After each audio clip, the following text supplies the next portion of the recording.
Jangan lupa subscribe YouTube channel Metro TV News dan jangan lupa nyalakan notifikasinya.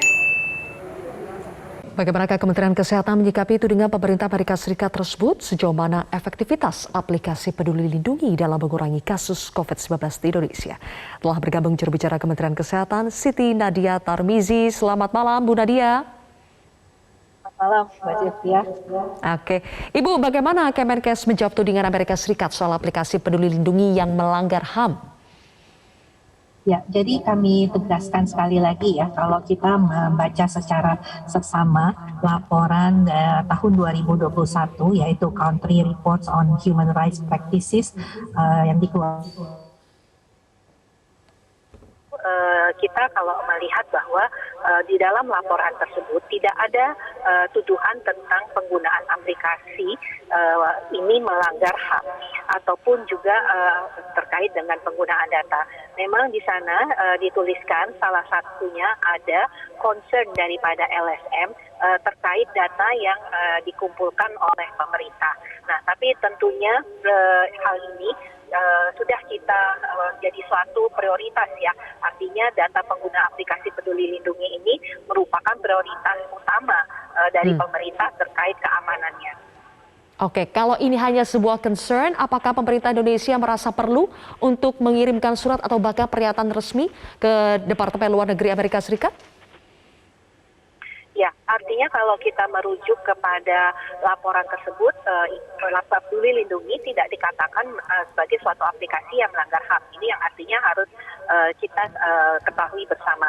Tapi kemudian kalau terkait perlu adanya suatu klarifikasi atau penjelasan ya tentang bagaimana kita betul-betul memprioritaskan terkait keamanan data Peduli Lindungi, ini tentunya akan kita lakukan bersama-sama dengan Kemenlu ya untuk merespon hal ini. Karena di dalam laporan tersebut bukan hanya dari sisi kesehatan, tapi banyak hal yang tentunya menjadi catatan. Oke, apakah sudah mulai berkoordinasi Bu Nadia dengan Kemenlu Indonesia? Iya, betul. Kita sudah melakukan koordinasi antar kementerian dan lembaga dengan Kemenlu sebagai tentunya lead untuk terkait hal ini. Oke, lalu Bu Nadia untuk menjelaskan concern ini soal perlindungan data, privasi dan sebagainya, sebetulnya bagaimana keamanan data pengguna aplikasi Peduli Lindungi? Ya, jadi sebenarnya aplikasi Peduli Lindungi sudah melalui berbagai rangkaian ya, tentunya dari aspek teknis maupun aspek legalitasnya. Pertama bahwa sistem elektronik pada Peduli Lindungi ini adalah salah satu yang tercatat di dalam Kementerian Komunikasi dan Informasi. Selain itu kita juga sudah bekerja sama ya dengan Badan Cyber dan Sandi Negara untuk menerapkan sistem pengamanan yang berlapis, yaitu pengamanan dari sisi aplikasinya, pengamanan pada infrastrukturnya, termasuk penempatan pusat data yang kita tempatkan di Pusat Data Nasional Kementerian Komunikasi dan Informatika.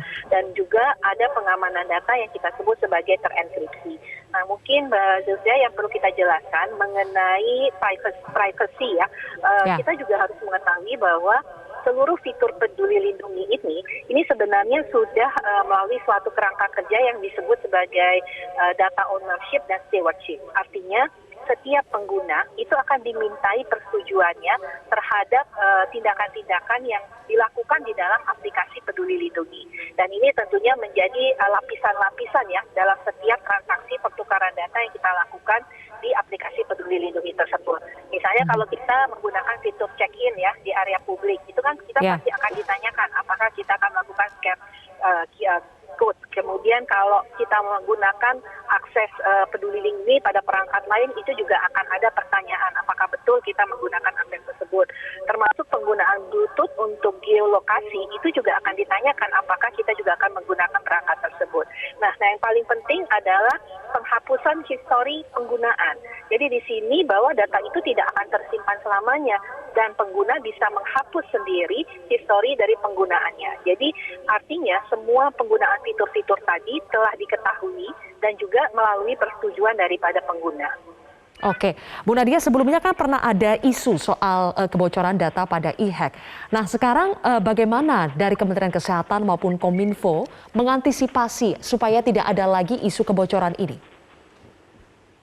Ya, tentunya memang salah satu tantangan adalah terkait data ini ya.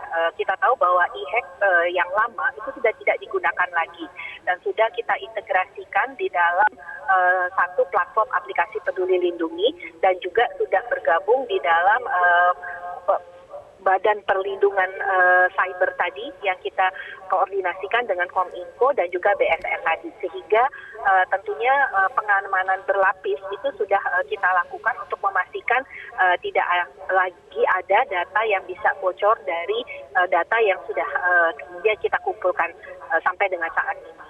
Oke, terakhir Bu Nadia, sebetulnya sejauh ini penilaian terhadap efektivitas aplikasi Peduli Lindungi untuk mengurangi kasus COVID-19 di Indonesia itu seperti apa?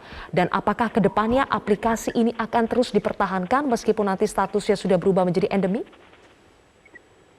Ya, jadi kalau kita lihat selama penggunaan aplikasi Peduli Lindungi di 2021 sampai 2022, itu setidaknya sudah sebanyak 3,8 juta orang ya dengan status merah, artinya yang belum mendapatkan vaksinasi lengkap, itu bisa kita cegah untuk tidak melakukan di tempat-tempat aktivitas publik, terutama pada waktu kemarin kita mengalami lonjakan kasus sebagai akibat dari varian Delta.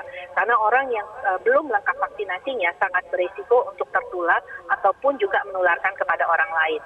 Selain itu, kita juga mendeteksi ada kurang lebih 600.000 orang dengan status hitam, yang artinya dia adalah yang konfirmasi positif ataupun dia kontak erat yang memang tidak seharusnya melakukan aktivitas di tempat publik ataupun melakukan perjalanan domestik. Nah, itu artinya dalam hal kita memastikan penularan tidak terjadi di tempat publik, Peduli Lindungi sudah memberikan satu kontribusi yang nyata. Yang kedua adalah mencegah dan memutuskan rantai penularan, ini juga dilakukan melalui suatu sistem aplikasi yang sangat mudah ini.